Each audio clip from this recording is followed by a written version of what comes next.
I'm addressing the President Biden. You are the leader of the nation, of your great nation.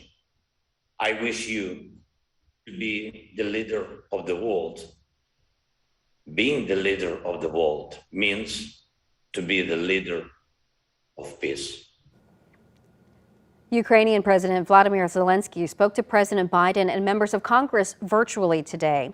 He asked the U.S. to do more to stop the Russia invasion, and he's asking for more sanctions, a no-fly zone, and more military help.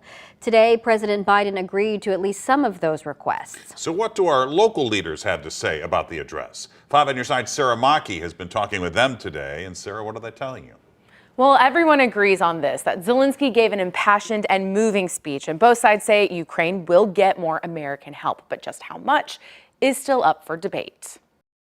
In the darkest time for our country, for the whole Europe, I call on you to do more. Thank you so much. It was a history-making address to Congress, asking the U.S. to send more help and limit access to the sky above Ukraine. Zelensky started off as a stand-up comedian.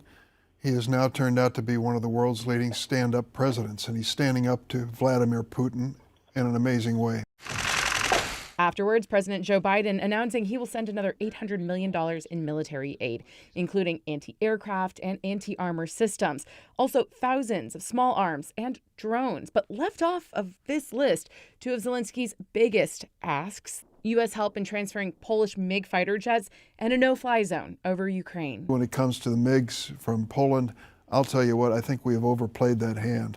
I don't think that those 20 planes are going to make the difference in the war. I have to say, I don't understand why you wouldn't give the Ukrainians the MiGs. They know how to fly them, they're trained on those, and for a no-fly zone, let the Ukrainians set up their own no-fly zone by giving them fighter planes. Both sides worry U.S. involvement in a no-fly zone over Ukraine would lead to escalation, including the possibility of direct conflict with NATO countries or the use of chemical weapons. Anytime you put American pilots and American planes in the sky, with Russian pilots and planes in the sky, you're really taking a chance that we may engage at a level that I don't think we're prepared to.